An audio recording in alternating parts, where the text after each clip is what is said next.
আরে ভাই, আজকে জানিস তো কি আছে? ও বাবা, ও আবার জানবো না। আজকে তো IPL final, KKR versus Sunrisers Hyderabad. তুই কাকে সাপোর্ট করতিস? আমি তো কেকেআর। আমিও তো কেকেআর। আমি একটু আগেই টিভি দেখে খেলা চলছিল, তোর সঙ্গে দেখা করতে এলাম। দেখলাম ভাই মিচেল স্টার্ক কি উইকেটটা নিল ভাই। অভিষেক শর্মার পুরো উইকেটটা পুরো স্টাম্প, মিডল স্টাম্প পুরো উড়ে গেল। ভাই আমি জানতামই মিচেল স্টার্ক ভালো লেভেলের বলার।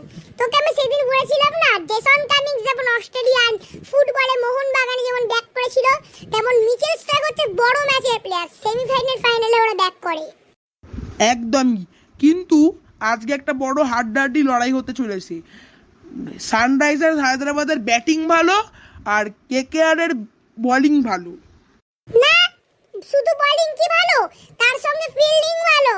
তার আগের জিনিসটা তুই দেখিসনি, রমনদীপ সিং কি করে ফিল্ডিংটা দিল। রহমানুল্লাহ গুরবাজ শুধু ওটা স্টাম্পিং করতে পারলো না বলে, তাহলে একটু আগে অভিষেক শর্মা আউট হয়ে যেত। যাই বলিস, রামানুল্লাহ গুরবাজ কিন্তু ভালো উইকেট কিপার।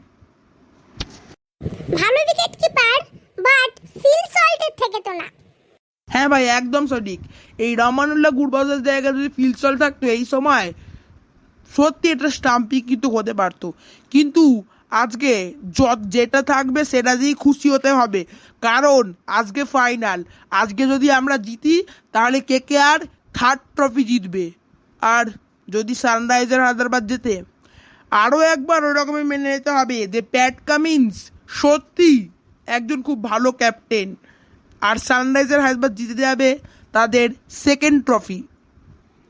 কিন্তু আমার মনে হয় না যে সানরাইজার্স হায়দ্রাবাদ বা এসআরএইচ নিজের সেকেন্ড ট্রফি জিততে পারবে, কারণ যেভাবে ওরা খেলছে গরু ছাগলে ওকে জেতাতে পারবে না। হ্যাঁ, এই ম্যাচের আমার তো মনে হয় কেকেআরই জিতবে। ঠিক আছে ভাই, আমি বেশি দেরি করবো না, তোর সঙ্গে একটু কথা বলতে এলাম এখানে, রাস্তায় দেখা হয়ে গেল। আমি বাড়ি চলে যাই, তাতে তুইও বাড়ি চলে যা। আজকে আবার বলছে নাকি ঘূর্ণিঝড় হবে, বেশি বাইরে থাকিস না। হ্যাঁ হ্যাঁ, ঘূর্ণিঝড় হবে। আমিও বাড়ি চলে যাচ্ছি, বাড়ি গিয়ে আবার টিভিতে খেলা দেখতে হবে। ঠিক আছে ভাই, আসছি। হ্যাঁ আয়, আমিও চলে যাই। বন্ধুটা বলে গেল যে নাকি ঘূর্ণিঝড় হবে।